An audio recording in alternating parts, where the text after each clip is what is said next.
آقا صلی اللہ علیہ وسلم نے فرمایا ایمان کے 3 درجے ہیں.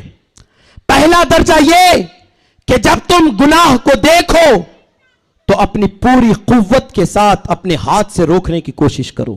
یہ ایمان کا اعلیٰ درجہ ہے. اب آپ کو ماپنا ہوگا, آپ کو کاؤنٹ کرنا ہوگا کہ آپ کے پاس کون سا ایمان ہے, آپ ایمان کے کون سے درجے میں جی رہے ہیں. آج ہمارے گھروں میں بے حیائی کے گانے گنگنائے جا رہے ہیں, لیکن روکنے کی ہمارے پاس طاقت نہیں ہے. اذان ہوتی ہے, ہماری ٹی ویاں چلتی رہتی ہیں, ٹی وی بند کرنے کی طاقت ہمارے پاس نہیں ہے.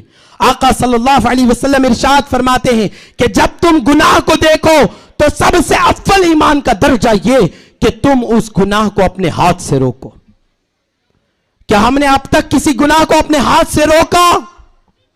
اپنے آپ سے پوچھیں تو آپ کا ضمیر آپ سے کہے گا میں نے کبھی نہیں کیا. تو اس کا مطلب ہم ایمان کے پہلے درجے پر نہیں ہیں.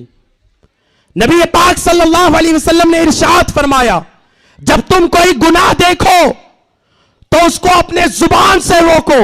یہ ایمان کا دوسرا درجہ ہے. ہم نے کتنے گنہگاروں کو روکا ہے, کتنے بے نمازیوں کو ہم نے اللہ کے گھر کا راستہ دکھایا ہے, ہم نے کتنے لوگوں کو اچھائی کا حکم دیا ہے.